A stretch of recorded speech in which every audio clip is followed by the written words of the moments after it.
ഇതെന്താണ് ഉണ്ടാക്കണ?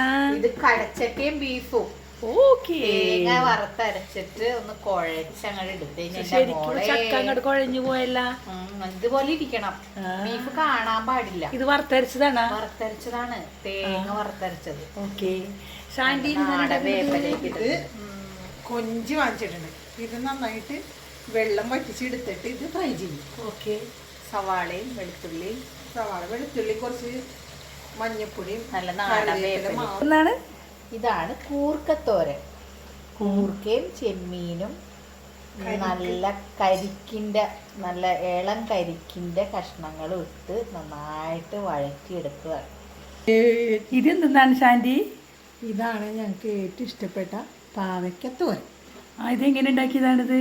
ഇത് പച്ചമുളകും തേങ്ങയും ചെറുള്ളിയും ഉപ്പും പിന്നെ ഒരിത്തിരി കടുകിട്ട് പൊട്ടിച്ചിട്ട് ഇതെല്ലാം കൂട്ടി മിക്സ് ചെയ്ത് അടച്ചു വെച്ച് ചെറുതീയിൽ വേവിച്ചെടുത്ത തോരനാണ്. അപ്പൊ ഇത് മറ്റേ എന്തിലിട്ടത് ഇത്രയും ചെറുതാക്കിയായിരുന്നത്?